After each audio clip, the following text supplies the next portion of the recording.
Terima kasih Yang Mulia.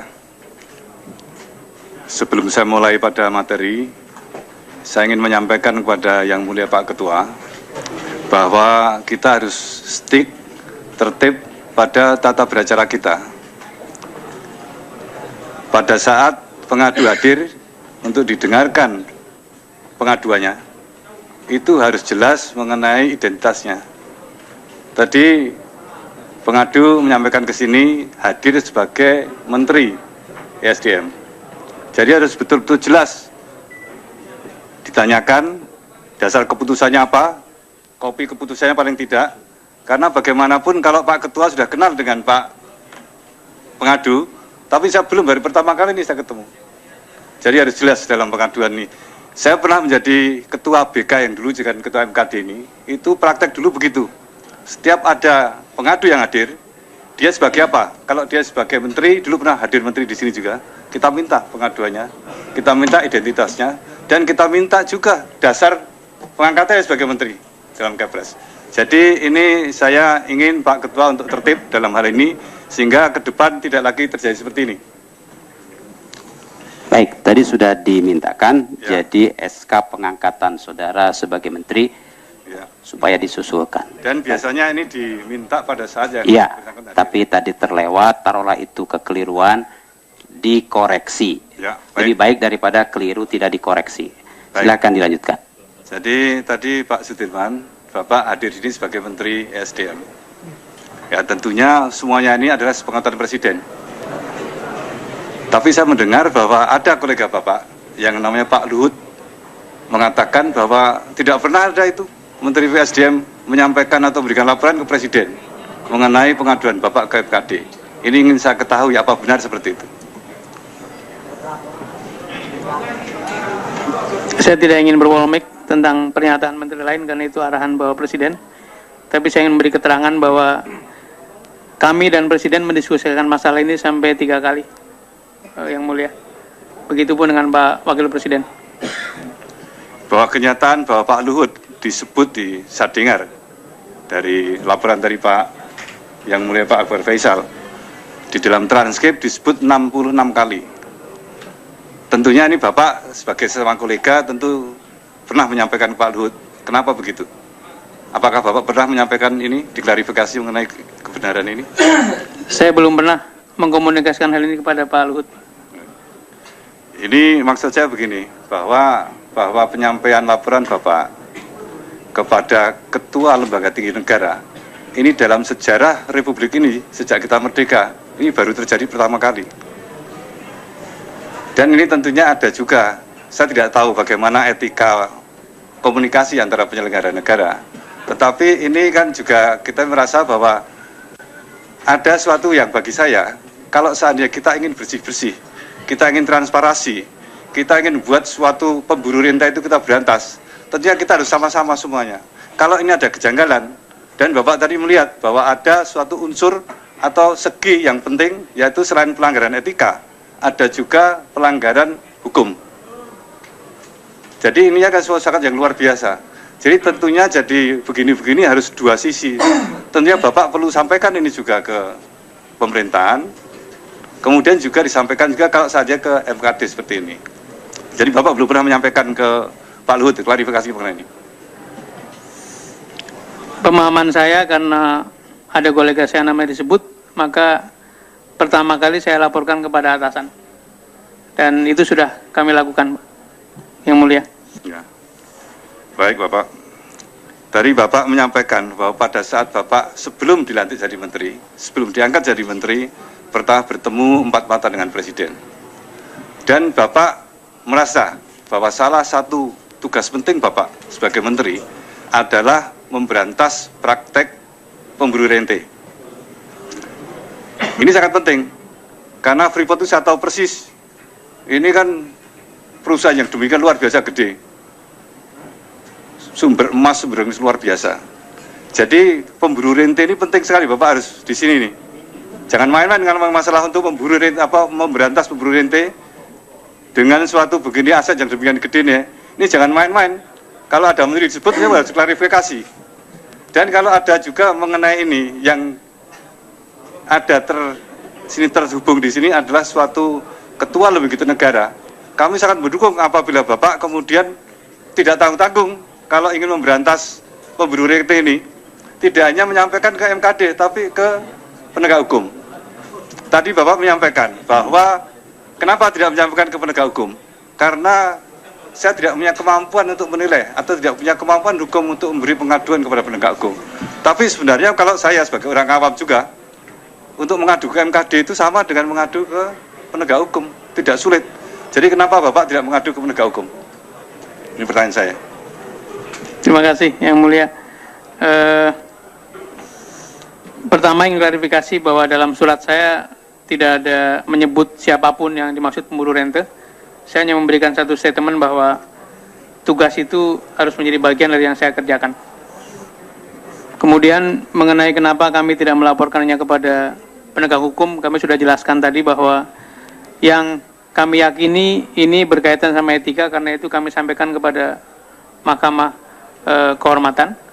Kemudian saya punya keyakinan apabila dalam perjalanan penegak hukum menyimpulkan ini adalah pelanggaran hukum, pasti penegak hukum akan melakukan tindakan. Dan dari Yang Mulia pimpinan tadi, kami mendapat penjelasan juga bahwa Kejaksaan sudah mulai mengambil tindakan juga. Demikian Pak Pimpinan. Pak Yang Mulia, terima kasih. Terima kasih Pak. Memang masalah pemburu rente ini memang kita semua sepakat untuk diberantas. Siapa saja yang terindikasi ini kita mendorong untuk diteruskan kepada penegak hukum. Tapi saya sampai sekarang masih belum begitu jelas mengenai keengganan Bapak. Kenapa hal yang demikian penting, apalagi menyangkut Freeport, menyangkut sumber daya alam yang demikian luar biasa. Kenapa stop pada penegakan etika yang di sini itu yang dinilai cuma patut atau tidak patut? Saya sebagai anggota Dewan tentu akan senang sekali kalau besok Bapak langsung melaporkan ini ke penegak hukum.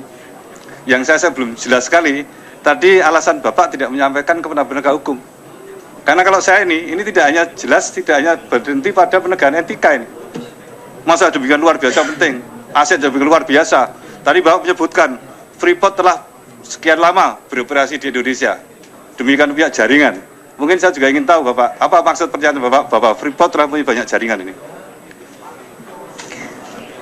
Terima kasih Yang Mulia. Kalau boleh memberi contoh yang lain untuk mengapa kami tidak bergerak ke ranah penegakan hukum. Di pihak lain, ketika kami punya keyakinan tentang sesuatu bahwa itu pelanggaran hukum, kami juga melakukan. Itu kaitannya dengan metodologi yang kami tempuh. Jadi misalnya dalam urusan supply chain management, Yang Mulia mungkin mendengar mengenai kasus PT Petral. Ya. Petral kita audit investigasi, ketika selesai kemudian menyimpulkan ada pelanggaran hukum, kami sampaikan itu kepada penegak hukum. Karena ini sifatnya baru informasi, kemudian informasi itu dibuktikan dengan rekaman, maka kesimpulan yang diyakini adalah soal etika. Dan apabila nanti dalam perjalanan metode mengatakan ini pelanggaran hukum, saya kira saya tidak akan berhenti untuk sampai di sini. Barangkali demikian, Yang Mulia. Terima kasih Pak. Jadi ini suatu pelajaran bagi kita sangat penting. Bahwa pelaporan seorang menteri sebagai bantu presiden, anggota kabinet, langsung menyangkut seorang ketua lembaga tinggi negara, itu tentu merupakan suatu pertimbangan sangat matang. Tentu suatu pendalilan yang sangat matang dengan bukti-bukti yang sangat kuat.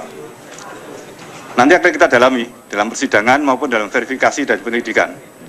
Meskipun tadi Bapak menyampaikan ada transkrip, ada rekaman, tapi belum yakin itu betul apa tidak, tapi akan kita dalami tadi, nanti. Karena itu menyangkut yang sangat penting.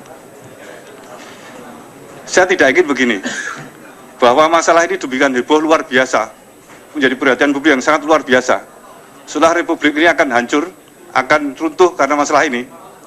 Tapi karena ini masalahnya cuma kemudian masalah yang patut, tidak patut, kemudian etika, nanti juga akhirnya terus kempos lagi. Saya pernah punya pengalaman Pak, dulu saya adalah ketua Badan Kehormatan yang seperti sekarang jadi ketua MKD, Mahkamah Kehormatan. Pernah punya laporan seperti ini, dari seorang yang namanya Pak Dahlan Iskan sebagai Menteri BUMN. Laporannya persis meskipun tidak kepada Ketua DPR. Kami berikan suatu persidangan seperti ini yang transparan. Saya suka juga bahwa tadi Pak Menteri mengatakan minta terbuka. Saya kira bagus itu. Supaya kita tahu nanti ada bukti yang baik apa tidak, bukti yang terbuka atau tidak. Dulu juga pernah begitu, meskipun tertutup kita transparan. Bukti kita buka semua. Ternyata memang bukti-buktinya lemah sekali. Jadi saya tidak ingin bahwa seperti ini. Oleh karena itu Pak, saya ingin nanti dalam pendalaman, kalau seandainya banyak lagi hal yang ingin kita dalami, kita perlukan, mohon untuk Pak Sudirman Said untuk bersedia untuk menyampaikan ini. Karena kita tidak ingin bahwa demikian kita mencari demikian banyak, akhirnya bukti-buktinya sumir, meskipun ini bukti etika, bukti-bukti keras. Tapi kita juga ini ada bukti juga yang bisa kita dalami, kita bagi pijakan dalam pengambilan keputusan nanti. Kemudian ini yang terakhir nih, kenapa kalau seandainya ini seperti ini, Bapak sebagai Menteri kenapa, katakanlah kalau menurut saya Pak ya, sebagai pejabat tinggi negara, pembantu Presiden, ini juga suatu mengambil risiko yang sangat luar biasa dari segi kredibilitas. Nah kalau ini nggak terbukti bagaimana? Kenapa kok tidak langsung saja minta kepada yang pembuat rekaman itu, yang buat rekaman siapa saja, untuk melaporkan kepada MKD? Karena Pak sebagai Menteri itu sekarang meriskankan semua kredibilitas Bapak untuk memberi pembuktian daripada Bapak, bukan kepada siapapun. Tadi Bapak menyampaikan, saya tidak yakin ini rekamannya karena saya tidak tahu. Kemudian saya tidak mendengar langsung sendiri. Ya ini saya kira ini sebagai saran saya Pak, itu betul-betul nanti kalau seandainya ada bukti yang kuat, itu sampaikan ke kami. Karena tadi bukti-bukti tadi kita masih ingin verifikasi lagi. Ya, jadi begitu Pak. Tadi saya cuma ingin Pak demikian ini,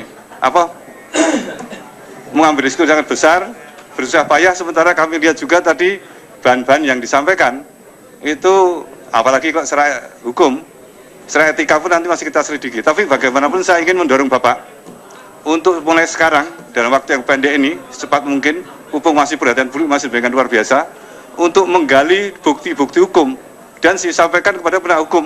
Sekarang Kejaksaan sudah melakukan ini ya, penyelidikan.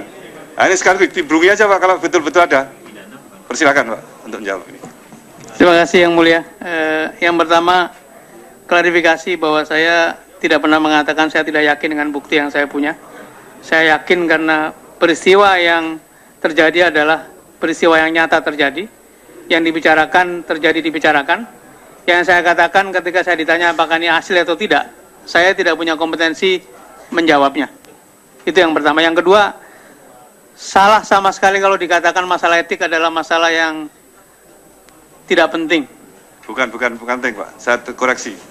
Masalah etik itu artinya apa? Masalah patut dan tidak patut, masalah kepatutan. Betul. Ya. Betul. Kalau seandainya ini ada masalah hukum, karena ini masalah kalau bicara Bapak sebagai pemburu rente, memberantas praktek pemburu rente, itu artinya adalah praktek hukumnya. Yeah. Karena tidak ada kalau praktek pemburu rente itu praktek etik itu tidak ada. Bukan saya ingin menyampaikan sesuatu yang di luar dari konteks ini, tapi intinya saya ingin mendorong Bapak untuk mendorong ini proses ini manakala terbukti, karena ini betul-betul pemburu rente ini ada praktek yang kaitannya dengan masalah hukum. Untuk betul-betul cari bukti-bukti sehingga secepat mungkin disampaikan kepada penegak hukum. Itu yang saya minta. Ya, terima kasih. Baik, Pak Yang Mulia. Kalau boleh kami menyampaikan pendapat meskipun tidak langsung menjawab pertanyaan. Pemahaman saya ketika kita berada di paling puncak strata organisasi, kitalah pembuat hukum. Dan yang bisa menjaga kita adalah etik. Jadi etik tingkatnya lebih tinggi daripada hukum. Karena itu anggota DPR disebut sebagai lawmaker, sebagai legislator. Dan etik merupakan hal yang sangat penting dan yang membuat credibility sebagai penegak hukum atau pembuat hukum menjadi terjaga. Kami pun demikian, Bapak.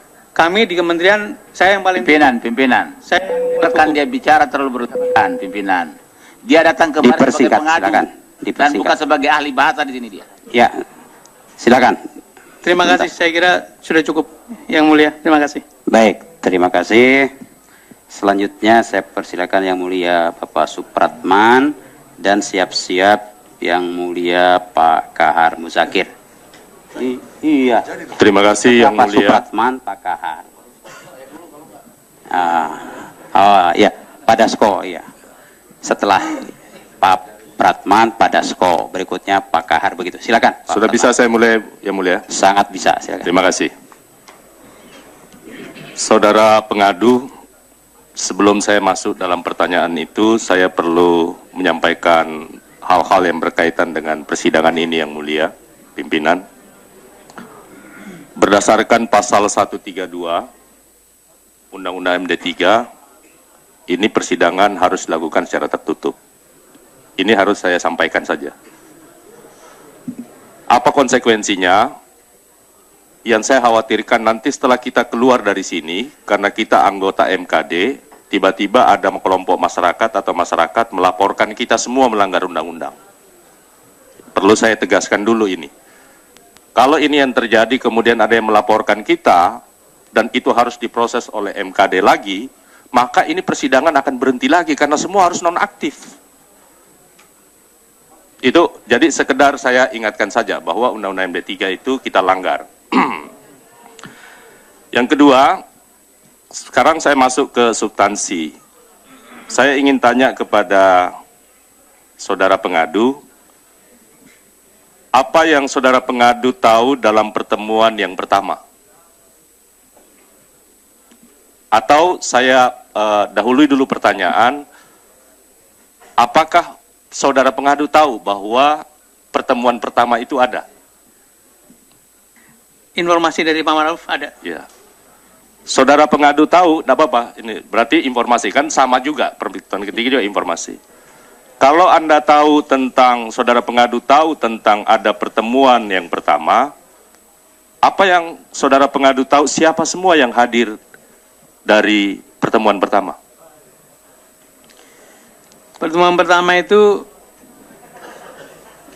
sebetulnya menurut informasi dari Pak Ma'ruf lagi bahwa diminta bertemu untuk... Bukan, maksud saya pertemuan pertama itu apakah hanya antara Pak Ma'ruf dengan Pak SN, Pak Setia Novanto, atau ada yang lain? Ini yang mau kami sampaikan yang mulia. Ya, silakan. Jadi diminta bertemu, tapi kemudian karena tidak paham konteksnya kenapa harus ketemu ketua DPR, kemudian beliau menulis surat kepada 3 lembaga legislasi, jadi MPR, DPR, dan DPD.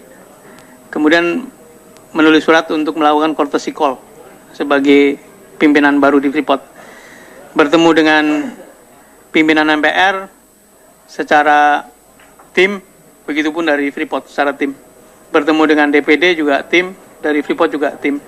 Tapi ketika hendak bertemu Pak SN, Pak SN memberi pesan lewat protokolnya bahwa yang bertemu hanya Pak Ma'ruf, dan yang bertemu dari DPR juga hanya Pak Novanto. Nah, di dalam pertemuan itu... Saya tidak butuh konteks soal materi pertemuan. Saya hanya mau tahu siapa yang hadir, yang sepengetahuan saudara teradu. Apakah hanya Pak SN dengan Pak Ma'ruf Samsudin? Ya. Oke. Yang kedua, tadi juga saudara pengadu menyatakan bahwa tahu ada pertemuan kedua.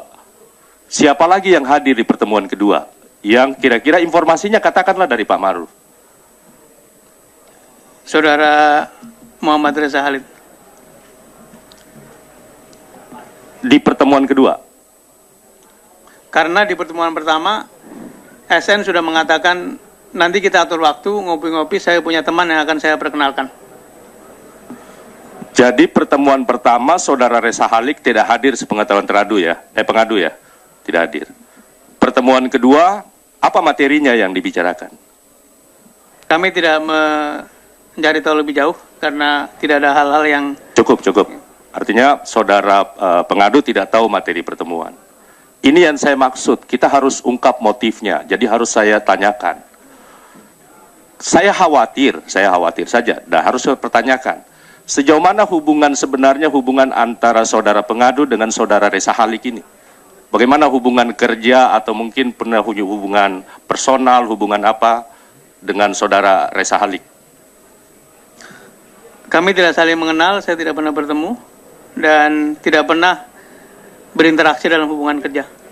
Sama sekali tidak ya? Sama sekali. Baik dari sisi bisnis maupun dari sisi personal, sama sekali tidak pernah?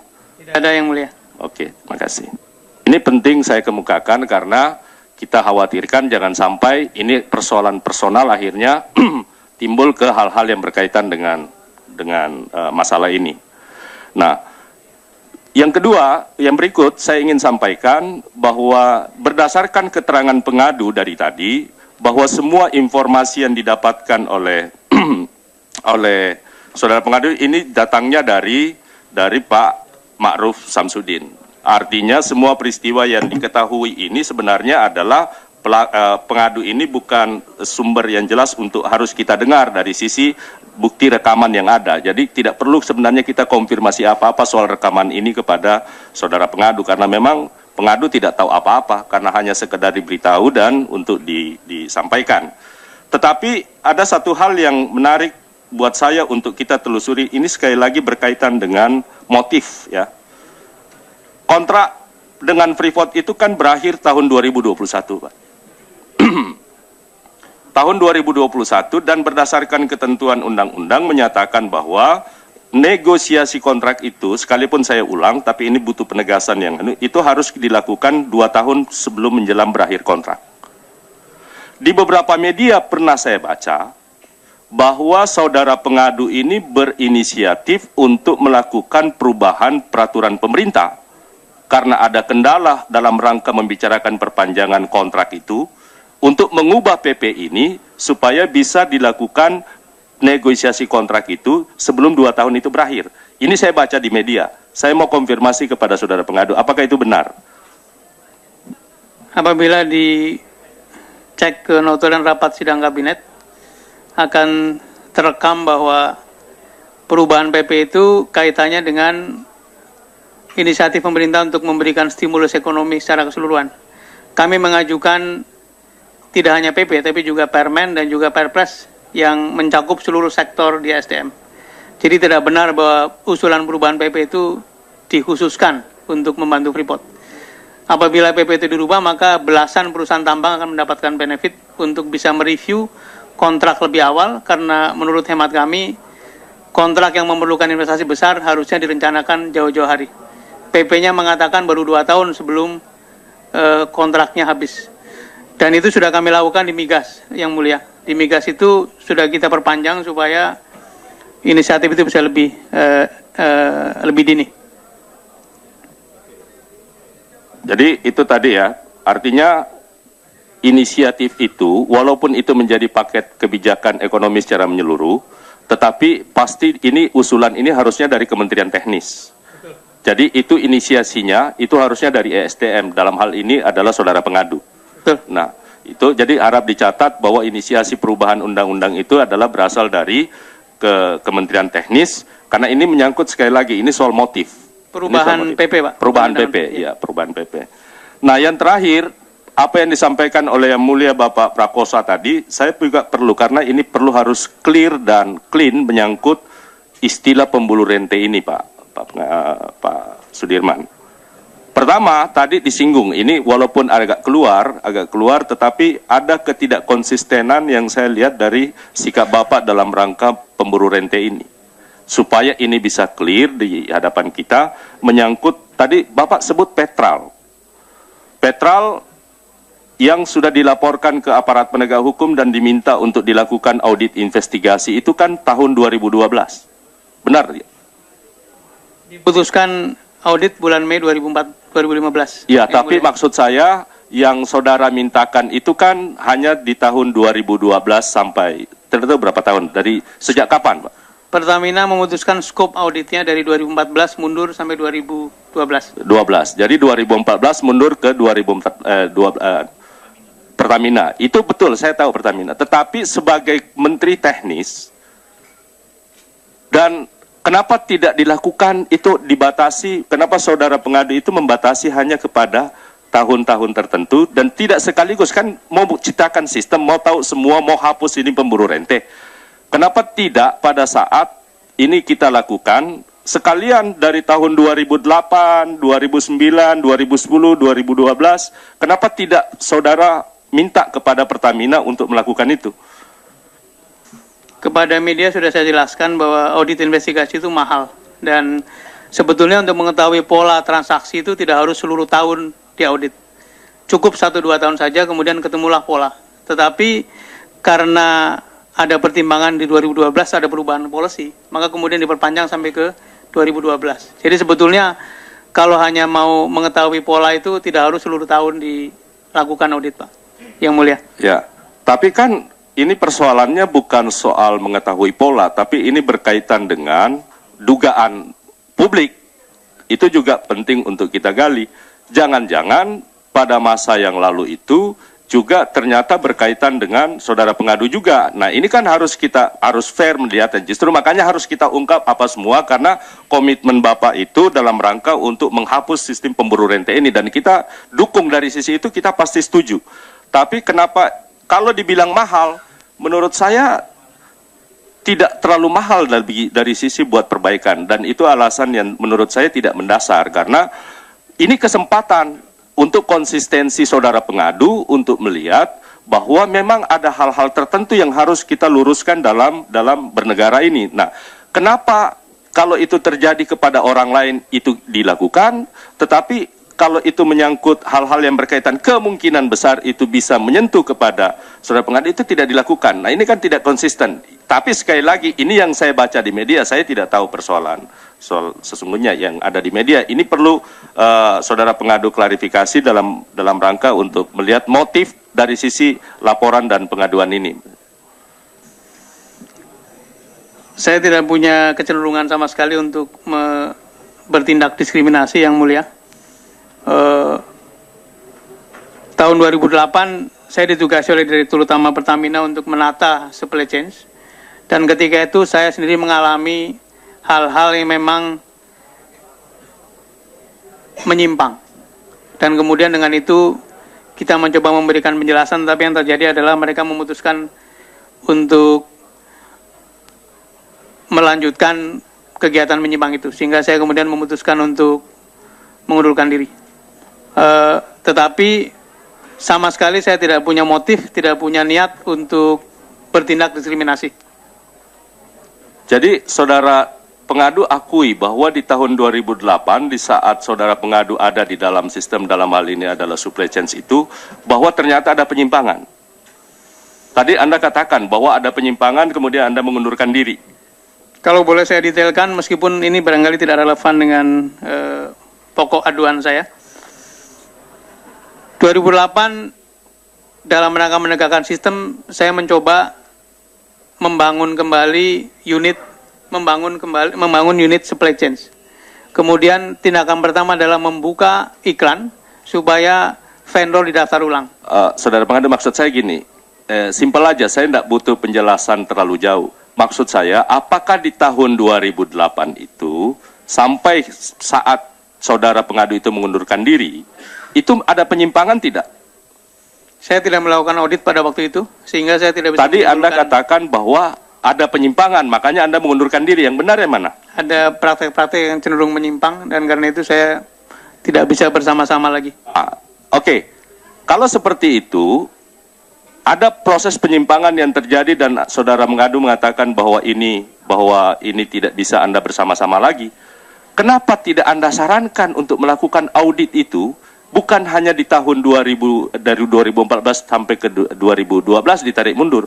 Kenapa Anda tidak lakukan? Nah, ini yang saya maksud. Komitmen kita dalam rangka pemberantasan pemburu rente ini, kalau benar itu terjadi, itu kenapa harus tidak dilakukan? Itu yang saya maksud. Motif kita mau melihat apakah memang ini sebuah pertarungan yang bersifat personal atau sesungguhnya seperti apa. Nah, oleh karena itu di beberapa media di Kompas Mania juga sudah menyatakan. Ini relevansinya dengan pertanyaan saya yang pertama, soal perkenalan, saya tidak tahu benar atau tidaknya, tapi dalam hubungan yang terjadi, itu kelihatannya hubungan antara Reza Halik dengan saudara pengadu, tulisan yang ada di Kompas Mania itu memperlihatkan ada hubungan. Nah, saya mau dapatkan mana yang benar. Ya, saya izin mengklarifikasi Kompasiana 18 halaman dengan judul Bukalah Topengmu Sudirman Said. Komentar saya sederhana, yang menulis tidak menyebutkan nama. Kalau dia yakin dengan apa yang ditulis, bukalah topengmu, hai penulis. Inilah saya seperti ini, saya tidak punya topeng. Yang ditulis adalah fiksi dan kebohongan. Dan mari kita duduk, yang menulis itu datang ke sini, hadapi saya. Yang menulis adalah orang yang pakai topeng, yang menyembunyikan tangannya, menyembunyikan identitasnya, tapi tangannya ada di mana-mana. Karena itu, satu ketika saya akan perkarakan. Jadi yang mulia, sekali lagi kesimpulan saya, ini dari saya, khusus untuk materi aduan yang berkaitan dengan hasil rekaman, saya tidak terlalu tertarik untuk menggalinya karena percuma saja kita gali dari sisi itu. Karena beliau memang tidak tahu dan tidak mengalami sendiri. Ya, terima kasih pimpinan. Assalamualaikum warahmatullahi wabarakatuh. Assalamualaikum warahmatullahi wabarakatuh. Terima kasih yang mulia. Berikutnya ini jatah pimpinan tadi ya. Pada sudah